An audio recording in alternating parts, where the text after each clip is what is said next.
Levante la mano los que hoy día han rezado el Padre Nuestro. No sé si todos. Muy bien, bajen su mano. Por las veces que lo repetimos, por las veces que lo rezamos, puede llegar a pasar desapercibido, pero cada vez que nosotros rezamos la oración que Jesucristo nos ha enseñado, debemos prestar atención a lo que dice la última petición del Padre Nuestro. ¿Cuál es la última petición? En Mateo capítulo 6, versículo 13. Y no nos dejes caer en la tentación, mas líbranos del mal. El Señor Jesucristo nos ha enseñado a orar así al Padre por una intención. Es decir, cuando leemos la oración del Padre Nuestro, entendemos que ahí está lo necesario que nosotros debemos pedir a Dios. Está lo principal, lo que debemos todos los días pedir a Dios. Y entre las 7 peticiones, la última es importante para nosotros en esta noche. Nuevamente la voy a leer. Dice: y no nos dejes caer en tentación, mas líbranos del mal. Entonces, en esta última petición, en realidad estamos solicitando 2 cosas. La primera, ¿cuál es? No nos dejes caer en tentación. Y la segunda, líbranos del mal. Todos nosotros como creyentes estamos expuestos a ser tentados. Y es más, todos como creyentes vamos a ser tentados. Y el fondo de toda relación es romper nuestra relación con Dios. Por eso principalmente es a Dios a quien le tenemos que pedir que nos libre de todo mal. Amén. ¿Por qué Dios permite que seamos tentados? Vamos a dar 3 razones hoy día. Que tener fe implica 3 cosas. Creer en Dios, creerle a Dios y creer que va a obrar de manera eficaz en nosotros. El ser tentado tiene mucho que ver con estos 3 puntos. La primera razón que nosotros podemos dar, Job capítulo 1, versículos 6 y 12. Un día en que los hijos de Dios fueron a presentarse ante Yahvé, apareció también entre ellos el Satán.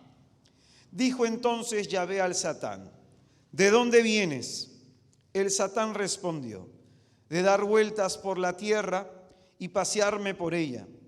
Yahvé replicó al Satán: ¿te has fijado en mi siervo Job? No hay nadie como él en la tierra. Es un hombre íntegro y recto, temeroso de Dios y apartado del mal. Respondió el Satán a Yahvé: ¿te crees que Job teme a Dios por nada? ¿No ves que lo has rodeado de protección a él, a su casa y a todas sus posesiones?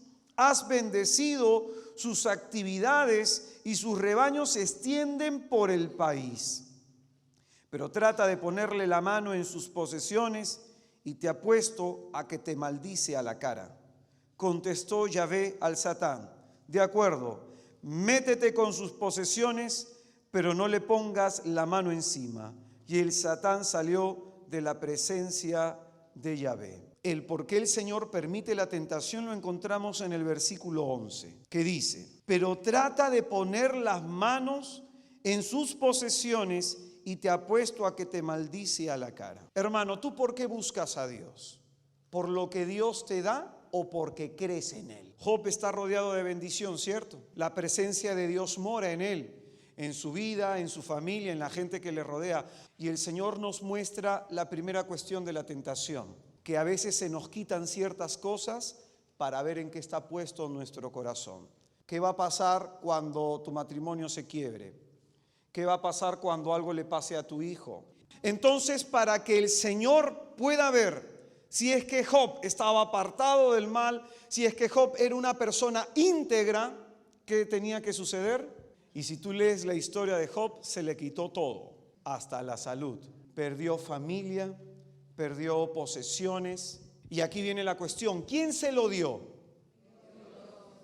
Y si el Señor se lo dio, ¿se lo puede quitar? ¿Quién te dio tu matrimonio? ¿Quién te dio la salud? Entonces, ¿qué significa esto? A lo único que tú y yo podemos aferrarnos en plenitud es al mismo Dios. ¿Se acuerdan lo que el Señor le dijo a Marta cuando le fue a reclamar por su hermana María?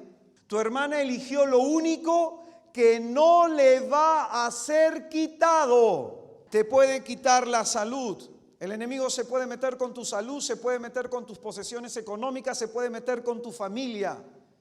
Pero lo único que no te va a quitar es tu relación con Dios, si es que tú no lo permites. Todos vamos a ser probados. Segunda cuestión, ¿por qué Dios permite la tentación? Lo sacamos de Deuteronomio capítulo 8, versículo 2. Dice: acuérdate de todo el camino que Yahvé tu Dios te ha hecho recorrer durante estos 40 años en el desierto, para humillarte, para probarte y para conocer lo que había en tu corazón, si ibas a guardar sus mandamientos o no. ¿Por qué el Señor permite la tentación o la prueba, según este pasaje? Para conocer si en nuestro corazón, ¿qué iba a pasar? A ver si es que tú eres capaz de cumplir su palabra. ¿Se acuerdan ustedes los discípulos de Maús? Ellos andando por el camino porque estaban decepcionados de Dios. Y esa decepción les llevó a dos cosas. Uno, a dejar de creer en Jesús. Y en segundo lugar, a dejar de creer en sus palabras. Hay gente que aplica lo que conviene. Dios lo quiere todo. Entonces, la segunda razón que nosotros estamos observando aquí es que el Señor permite la tentación, permite la tribulación, permite la prueba para ver si es que en nuestro corazón somos capaces de creerle. La primera, estamos diciendo, para ver si creemos en Él. La segunda es para ver si le creemos y sabemos poner en práctica su palabra. Por eso, en el siguiente versículo de este mismo capítulo de Deuteronomio 8, en el versículo 3 dice que no solo de pan vive el hombre, sino de toda palabra que sale de la boca de Dios. Amén. Por eso el demonio siempre te va a tentar a eso, a que leas cualquier cosa, a que te entretengas viendo novelas y teniendo una Biblia al costado, tu Biblia esté ahí virgen, no está marcada, no está observada. Entonces, la tercera cuestión, ¿por qué Dios permite que seamos tentados? Lucas 22, 31. Y quiero que en vez del nombre de Pedro, pongas tu nombre. ¿Cómo te llamas, hermanita? Flora. Flora. Entonces vamos a leerlo como si Flora estuviera leyendo este pasaje. Flora, Flora, mira que Satanás ha solicitado el poder cribarte como trigo, pero yo he rogado por ti para que tu fe no desfallezca. Y tú, cuando hayas vuelto, confirma a tus hermanos en la fe. Vamos a estudiar este pasaje. En primer lugar, aquí lo que vemos es lo siguiente: que Satanás no puede hacer nada en contra del hombre sin el permiso de Dios. Aquí estamos hablando de la voluntad permisiva de Dios. Es decir, Dios no lo quiere, pero lo permite. Entonces, cuando hablamos la voluntad permisiva de Dios, tenemos que entender que Dios quiere que todos nosotros nos salvemos. Amén. Y en orden a nuestra salvación, el Señor permite la tentación para que nuestra fe se ejercite. Entonces, como criatura, Satanás no es omnipotente y su poder está limitado como criatura a su creador. Y Dios lo permite la tentación, permite que seamos tentados. De todo ello podemos sacar un bien. 1 Corintios capítulo 10, versículo 13. No habéis sufrido tentación superior a la medida humana, y fiel es Dios, que no permitirá que seáis tentados sobre vuestras fuerzas. Antes bien, con la tentación os dará modo de poderla resistir con éxito. Entonces, Él lo está permitiendo por algo. No lo está permitiendo para ponernos una trampa. Lo está permitiendo para que crezcamos en confianza. Hay gente en la iglesia que tiene fe emocional. ¿Y cómo es la fe emocional? Cuando le va bien, gloria a Dios, aleluya, lo alaba, lo bendice. Gente que le encanta llorar, que le impongan las manos, se cae en descanso en el espíritu, todo lo ve en sanación, efusión y nada más eso le importa. Pero cuando viene el problema, se quejan, zapatean, reniegan. Entonces el Señor quiere ayudarte a pasar de tener una fe de emociones a una fe de convicciones. Para que tu fe madure, hermano, tiene que ser probada en el horno de la humillación. Entonces hay gente que esta parte de la fe no quiere. Solamente quiere la parte de la fe de pedir, pero no quiere madurar en su experiencia de fe. No quiere madurar con sus problemas, no quiere madurar con sus situaciones adversas. ¿Cómo yo voy a saber que Dios va a obrar de forma eficaz en mi vida si me ando corriendo de las tribulaciones y al primer problema siempre ando quejándome? Pregunta, hermano, cuando el Señor le dijo a Abraham, sal de tu tierra y ándate al desierto, ¿qué le dio Dios a cambio? Nada. Eso es creer en Dios. Que yo lo sigo aunque no me dé nada. Que yo creo aunque mi matrimonio esté mal. Que yo creo aunque mi hijo esté enfermo. Que yo creo aunque las cosas económicamente me estén yendo pésimo. Y mi fe no está condicionada a que si me da o no me da. Él quiere darle firmeza, Él quiere darle fuerza a nuestra fe. ¿Qué pasa, hermano? Tú que de pronto has prosperado, tú que de pronto tienes bien tu familia, tú que estás bien de salud, que el Señor permita que Satanás se meta con esas cosas que tanto tú cuidas y proteges. ¿Qué va a pasar con tu fe? Ahí te vas a dar cuenta realmente de qué estás hecho. ¿Por qué a mí, Señor? ¿Dónde estás, Señor? Si yo soy buena persona, ¿por qué las cosas no cambian? Maldices a tu Dios en la cara. Yo recuerdo que en el tiempo, antes de que el Señor me llamara a esta obra a tiempo completo, a ser misionero a tiempo completo, yo estaba pasando momentos muy difíciles a nivel laboral, a nivel familiar, en todo, pero en realidad había alguien en mi trabajo que era de una iglesia protestante. Siempre me decía, cada vez que me veía leyendo la Biblia a la hora del almuerzo, tú no vendes nada. Y no me iba bien, tenía mal el matrimonio y esa persona se encargaba de recordármelo todos los días. También di testimonio en algún momento que Dios me hizo ser vendedor estrella, pero así como me hizo eso, también me lo quitó. Estuve un año sin vender nada y todos se burlaban, todos me decían de la a la Z. ¿Qué tenía que hacer yo? Conservar mi fe. Entonces, aunque tú no veas la respuesta, aunque tú no entiendas, hermano, por qué está pasando una cosa, otra cosa, aunque las cosas se pongan cada día más difíciles, dice la palabra de Dios en 2 de Corintios, capítulo 5, en el versículo 7, caminamos por fe sin ver todavía. Aunque no veas lo que el Señor te tiene preparado, aunque no veas respuesta a tus oraciones, ¿tú qué tienes que hacer, hermano? Seguir creyendo, seguir caminando por fe, aunque no veas. Amén. Amén. La primera tentación, entonces, es para ver si creemos en Dios. La segunda tentación es para ver si le creemos a Dios, si tenemos la fe en su palabra. Y la tercera tentación, es decir, la suma de las dos nos hacen entender que Dios va a obrar de forma eficaz en mí. La tercera tentación es para atacar eso. Cuando mi esposa y yo fue el momento más difícil que pasamos, y la canción que cantamos el día lunes al finalizar, el Señor me permitió componerla. A los 2 días me hizo orar con esa canción. Y yo en ese momento estaba abatido porque yo había orado por mi esposa y nada había sucedido. He orado por un montón de personas y muchas cosas han sucedido. Después de eso se me acercó una mujer con el mismo problema de mi esposa para que orara por ella. ¿Qué hice yo? ¿Dudar? Yo dije, a lo mejor Dios no quiso obrar en ese momento. Pero yo seguía creyendo que Dios podía obrar de forma eficaz en mi vida. Oré por la mujer y me quiso hacer luego padrino. Así de sencillo. Mañana vamos a ver por qué Dios no responde. Pero es importante, hermano, que entiendas esto. Camina por fe sin ver todavía. Has pedido cuántas veces sanación y no pasa nada. Has pedido que tu matrimonio se restaure, no sucede nada. ¿Qué te dice el Señor? Sigue creyendo. O solamente tú crees cuando ves. ¿Acaso el Señor no le dijo a Tomás?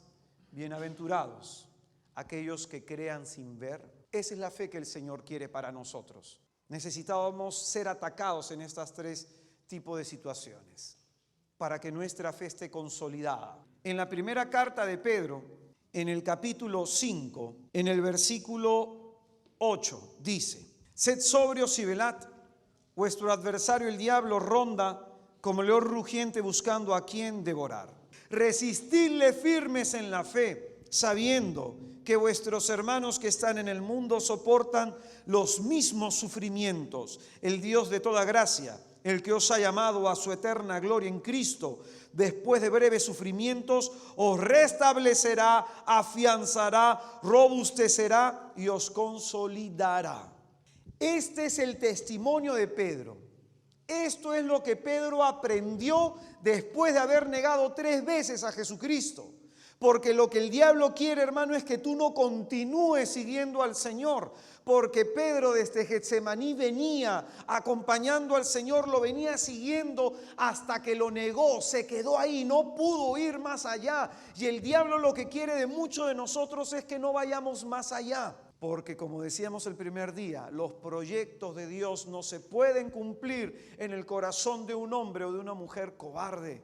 Por eso es que el Señor quiere que tu fe se consolide para que seas capaz de ir con Él hasta el final. Pero el enemigo no lo quiere. Por eso es que va a atacar tu fe de todas las formas posibles. Y dice aquí Pedro, resistan firmes en la fe. Resistan, aguanten, soporten, manténganse, conserven la fe. Por eso es propio que hablemos de que cada uno de nosotros vivimos un combate de la fe a diario. En 1 Timoteo capítulo 6, en el versículo 12, dice, combate el buen combate de la fe, conquista la vida eterna a la que has sido llamado. ¿Qué crees que significa eso? Pelea, lucha. ¿Y por qué Pablo le da este consejo a Timoteo? Porque él mismo ha peleado el combate de la fe. Porque él mismo ha padecido quizás lo que ahora Timoteo estaba padeciendo.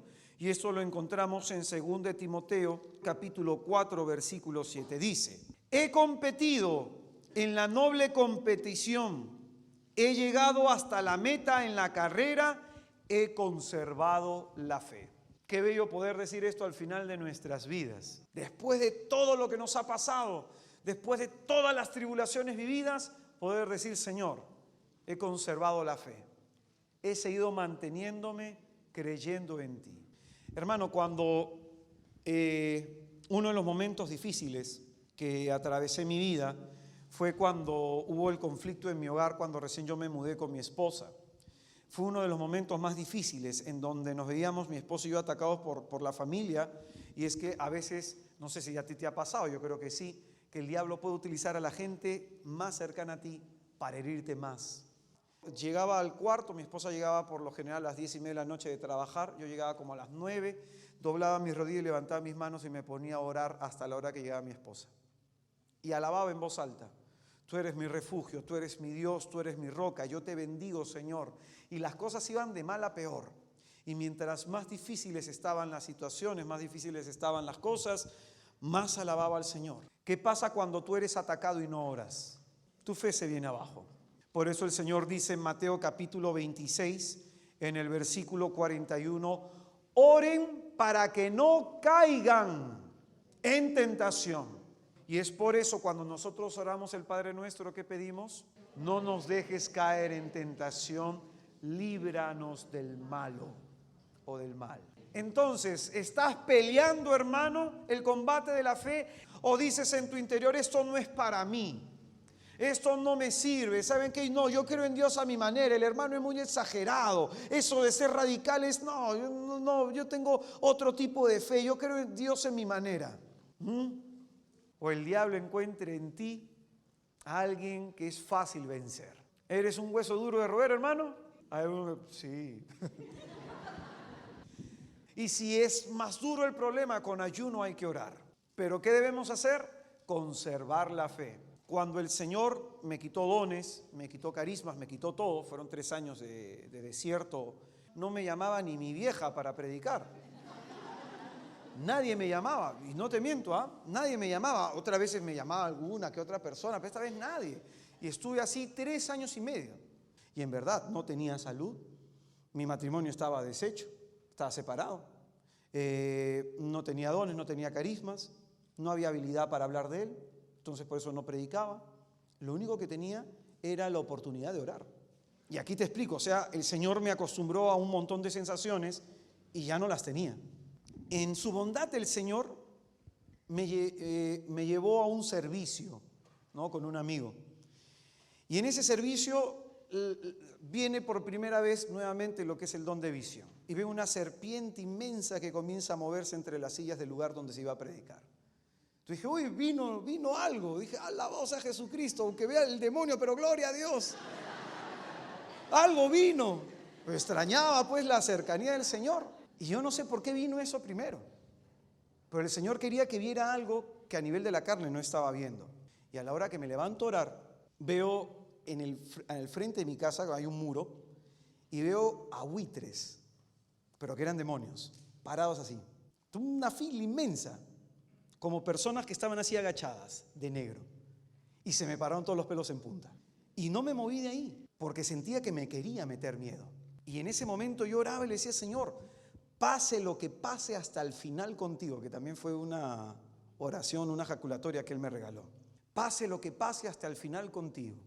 En todo ese momento, hermano, de tribulación, después de toda esa tribulación, el Señor me hizo ver que eso era necesario para entrar a otro nivel de su experiencia, que eso era necesario para tener lo que el Señor me mostraba, ensanchar la tienda, dar una capacidad mayor al Espíritu para retener una unción mayor del Espíritu Santo.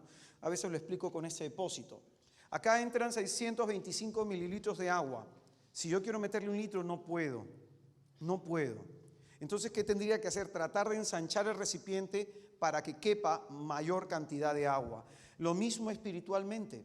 A veces el Señor tiene que ensanchar nuestra capacidad espiritual para que entre una unción mayor del Espíritu Santo. Ya hay gente que tiene miedo de eso. ¿Estás tú dispuesto a ir hasta el final con Jesús? Hay gente que quiere una experiencia pobre de la fe. Hay gente, no, yo oro, voy a misa y suficiente con eso. Vas a llegar al reino de los cielos y el Señor te dirá, ¿cómo desperdiciaste tu vida? ¿Cuántas cosas quise para ti? Mira lo que lograste. Una monedita, lo mucho multiplicaste. Fiel en lo poco, se te dará mucho más. Y tú vas a ver tu historia, vas a ver delante de Jesús tu vida. Señor, ¿qué, yo iba a hacer eso? ¿Yo iba a hacer lo otro? Señor, mándame nuevamente. Construiste una chocita va a ser en el cielo. Pero te mataste trabajando en tu fe, te mataste trabajando por el reino, te mataste trabajando por mantenerte, por conservar la fe, vas a tener un palacio con jacuzzi y un montón de cosas más. ¿No dice que va a preparar una morada? No todas las moradas son iguales, ¿ah? No todas son iguales, ten la seguridad. Hay algunos que tendrán su camita de plaza y media, otro una king size, algunos tendrán su ducha española y otros con agüita fría nomás. ¿Cómo se llama esta enseñanza? Pregúntale al que está a tu izquierda, a tu derecha, hermano, ¿has conservado la fe hasta el día de hoy? ¿Cara de qué tiene el hermano? ¿Que la ha conservado o no? Hermano, el diablo va a tratar de apagar tu fe, de esa visión en la que vivían los demonios. El Señor me mostró algo que ya había tenido una experiencia anterior al respecto, pero la primera visión que yo tuve, yo un día le pregunté al Señor, en mi ingenuidad, respecto a María. Le dije, Señor, ¿cuál es el trabajo que hace María en mí? O sea, ¿qué don tú me has querido dar en María? En ese momento yo veo que en la visión todo estaba oscuro, el Señor se me acerca una vela, yo agarro la vela desde la base, veía al Señor delante de mí, la vela comenzaba a iluminar poco a poco, las tinieblas se comenzaban a disipar, pero en eso la flama comenzó a moverse, comenzó a entrar viento por todo lado. Y como yo agarraba así, en la visión yo me puse a pensar, se va a apagar la flama. Y detrás de mí sentí una presencia santa que se me acercó, extendió sus manos, vi un manto y cubrió la vela para que la flama no se apague. Entonces ahí yo entendí que la presencia de María en nuestra vida como creyentes es para que nuestra fe en Jesucristo sea como la de ella. Contemplarlo hasta la cruz, creyendo en Dios, creyéndole a Dios y creyendo que Dios obra de manera efectiva. Esta misma experiencia me pasó cuando vi a los demonios. Cuando estaba en medio de todo eso, estaba orando ya eso como a las 5 de la mañana, después de haber orado 2 horas, decía, Señor, ayúdame, sé mi refugio, ayúdame a llegar a tu presencia, porque yo sentía pues que los cielos como que los tenía cerrados sobre mí. Y en ese momento el Señor me dijo, escóndete en el manto de mi madre y ella te meterá por mis atrios hasta mi presencia. Y cuando abro un salmo, abro la palabra para ver pues si había algo parecido, habla de que el Señor nos esconde en su manto. Nos esconde en su manto. Y en ese momento también de la oración volví a ver que la Virgen extendía sus manos y hacía así su mantito. Y me cerraba en él. Pero importante, hermanos queridos, que comprendamos esto. El Señor dice en Apocalipsis capítulo 21, versículo 7, esta será la herencia del vencedor, es decir, de los que se mantengan en la fe, de los que conserven la fe. Yo seré Dios para él y él será para mí mi hijo. Esa es tu herencia, hermano. Que cuando tú llegues, el Señor te dice, ahí viene mi hijo. Igualito a mí. Tiene fe, es bondadoso, caritativo, se ha mantenido en la fe. Igualito a mí. ¿O quién nos reclamará el diablo? Mira, no, ese es mi hijo. Chismoso, criticón, envidioso como yo. ¿Quién nos reclama? Los que no conserven la fe, ¿qué dirá el Señor? Apártense de mí porque no los conozco. Entonces, hermano querido, San Pablo por eso le recomienda a Timoteo de que combata el combate de la fe, de que luche por conservar la fe. ¿Qué es importante? San Pablo está a punto de partir a la presencia de Dios y le da este consejo. Y le da este consejo porque San Pablo entiende muy bien sobre el combate espiritual. Efesios capítulo 6, versículo 10. Y con esto vamos acabando. Efesios capítulo 6, versículo 10. San Pablo entiende muy bien del combate espiritual. Dice, por lo demás, fortaleceos en el Señor y en la fuerza poderosa. ¿Cómo me fortalezco en el Señor? Orando. La única forma, orando, leyendo su palabra, alimentándome con su cuerpo, con su sangre. La única forma. Por lo demás, fortaleceos en el Señor y en la fuerza poderosa. Revestíos de las armas de Dios para poder resistir a las acechanzas del diablo. Lo mismo en común con Pedro. ¿El diablo qué está haciendo? Acechando, rondándonos. Cuando nosotros vemos la tentación en el desierto de Jesucristo, dice la palabra de Dios, cuando el Señor resistió, cuando el Señor conservó la fe que hizo el demonio, se retiró y esperó el momento propicio. ¿Cuál va a ser el momento propicio? Cuando tengas un problema. ¿Cuál va a ser el momento propicio? Cuando te vaya mal en tu matrimonio, te va a decir lo que le dijo en la cruz a Cristo. Si eres hijo de Dios, que te salve pues. Si tú lo honras, que haga algo por ti. Ese va a ser el momento propicio, en que el diablo va a aprovechar para refregarte en la cara todos tus miedos y tus dudas. Revestidos de las armas de Dios para poder resistir las acechanzas del diablo, porque nuestra lucha no es contra la carne y la sangre, sino contra los principados. Aquí te explico. La lucha no es contra la carne y la sangre. ¿Qué significa? Tu esposo no es un endemoniado. Tu esposa no es una endemoniada. Tus hijos no son el problema. Tu jefe no es el problema. El problema es la situación externa, enfermedad, crisis conyugal, lo que fuera. ¿Qué es lo que provoca en tu corazón? La lucha no es contra la carne ni la sangre. No es contra la carne ni la sangre. No es con lo externo. Tú luchas interiormente. No es una pelea que tú tienes que confrontar en tu matrimonio con tus hijos. No es una pelea que tú tienes que hacer hacia afuera. La pelea es hacia adentro. Porque tú te vas a mantener orando y el diablo va a meter un montón de tentaciones a tu cabeza. Esa es la lucha. Porque ese problema por el que tú pases va a provocar que te desanimes, va a provocar que dudes, va a provocar que tengas miedo, va a provocar desconsuelo, soledad, tristeza. Contra eso tienes que luchar. Contra eso. Porque esa soledad, esa tristeza, ese desánimo quieren apagar esa vela tuya. Yo a un amigo mío que vino del extranjero le explicaba esto. Él me decía que tenía un montón de problemas en su familia, pero que se seguía manteniendo firme en la fe. Yo le digo, hermanito, en la vida espiritual, escúchame bien lo que te voy a enseñar, en la vida espiritual no solamente hay que defendernos, hay que atacar. En la vida espiritual no solamente es aguantar, aguantar, aguantar, sino que hay que atacar. Hay que atacar. ¿Cómo? Vamos a leer. Porque nuestra lucha no es contra la carne y la sangre, sino contra los principados, contra las potestades, contra los dominadores de este mundo tenebroso, contra los espíritus del mal que están en el aire. Por eso tomad las armas de Dios. Es decir, ¿tú quieres luchar a nivel espiritual? ¿Qué tienes que tomar en primer lugar? Las armas de Dios, no las armas de la carne. No luchar de la forma que tú crees, sino luchar a la manera de Dios. Tomar las armas de Dios.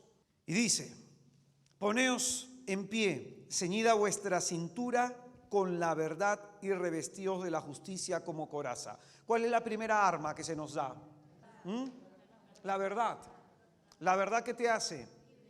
El diablo mora donde hay mentira, donde hay tinieblas, en donde tú algo ocultas. Y viviendo en la verdad, ¿qué significa? Mi matrimonio, ¿por qué está mal? ¿Porque mi esposo es un desgraciado o porque yo también he sido mala mujer? ¿Por qué mis hijos están mal? ¿Porque yo he sido mala madre o he sido mal padre? ¿O porque mis hijos son unos desgraciados? Vivir la verdad. Yo me he equivocado en esto, Señor. Señor, esto está pasando por mi culpa. Si tú te das cuenta, el diablo es el que nos tienta para sentirnos víctimas. Entonces no es simplemente decir, me pongo el cinturón de la verdad. Pero hay gente que recita así nomás. Acuérdate lo que te enseñé el primer día. No profundizas la cita bíblica, es como que hallaste un tesoro, pero sigue en el cofre. No es tuyo. Ojo, que esto San Pablo nos está diciendo, cuando el diablo los ataque, se tienen que revestir de esto, tienen que ver inmediatamente si están viviendo en la verdad, en su matrimonio, como padre, como madre, como hijos, como trabajadores. Yo un día, cuando estaba pasando estas crisis, el Señor, yo les he dado testimonio también de eso, que cuando en el trabajo pedía pasaje, pedía de más, y yo no lo veía malo porque todos lo hacían. Y el Señor un día me dijo, no te quema la mano al tener dinero injustamente, vivir en la verdad. Amén. Después dice, calzados los pies con el evangelio de la paz. Qué hermosos son los pies de los mensajeros que anuncian la paz. Pregunta, ¿tú a alguien le anuncias la paz? Señor, acá ¿qué te dice? Que tú tienes que salir a evangelizar, que tienes que salir a hablarle a la gente de Dios, que si tú a nadie le hablas de Dios, ¿cómo va a venir la paz a ti? Anunciar el evangelio, calzar el evangelio de la paz, vivir por el evangelio, vivir para el evangelio. Leo la palabra de Dios y ordeno mi vida según lo que dice el evangelio. Leo la palabra de Dios y lo vivo, embrazando siempre el escudo de la fe, y esta es la parte central, embrazando siempre el escudo de la fe para que podáis apagar con él todos los encendidos dardos del maligno. Imagínate, tú tienes acá tu escudo, yo tengo una flecha y te la lanzo. Si tú no tienes fe, ¿cómo te cubres? Mi flecha te va a caer y te va a hacer daño. Embrazando siempre el escudo de la fe. Tu fe dice que es un escudo. Tu fe es lo que te protege. Tu fe es lo que impide que las agresiones del enemigo te hagan daño. Es decir, el diablo puede estar atacando por un lado, por otro lado, por otro lado. Pero si tú te mantienes en la fe, si tú conservas la fe, no te va a dañar. Tomad también el yelmo de la salvación, el casco de la salvación. Haber aceptado a Jesucristo como mi Señor y Salvador. ¿Qué significa? Que Él sea mi cabeza. Que Él sea mi cabeza. Y esto significa algo muy importante, hermanos. Que el Señor me guíe. Si Él es mi cabeza, yo debo preguntarle a mi cabeza, ¿qué hago, Señor?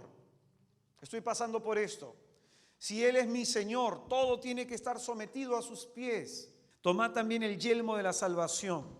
Esto nos ayuda a cuidar los pensamientos, a cuidar todo ataque mental. Cada acción de tu vida preguntar, ¿lo que estoy haciendo le agrada al Señor? ¿Qué haría el Señor en mi lugar? ¿Qué decisión tomaría el Señor? Y siempre preguntarme eso. Y dice, y la espada del Espíritu, sosteniendo la espada del Espíritu. ¿Cuál es esa espada? La palabra de Dios. Muy bien. Entonces, ¿cómo yo guerreo espiritualmente? Una vez que he puesto en práctica todo esto, comienzo a recitar salmos en donde hable de liberación. Comienzo a recitar salmos en donde se hable de guerra espiritual. Salmos que inspiren mi espíritu a alabar al Señor, a guerrear en el espíritu. Cuando tú estás alabando, hermano, el ejército de Dios pelea contigo y por ti. Como dice en Éxodo 14:14. Tú no te preocupes, que Yahvé peleará por ti. Y mira lo que dice, siempre en oración y súplica, orando en toda ocasión en el Espíritu. Esto es imprescindible. Amén. ¿Cómo se llama esta enseñanza? Muy bien. Esta semana el Señor está trabajando en tu fe. Pero después de esta semana, ¿qué va a pasar? va a seguir lo que ya te sigue, ¿cierto? ¿Y tú qué tienes que hacer? Conservar, cuidar, proteger, salvaguardar, mantenerla firme. Y la única forma es manteniéndote con la mirada en el Señor, orando, leyendo su palabra, comulgando. Amén. ¿Listos para pelear, hermanos?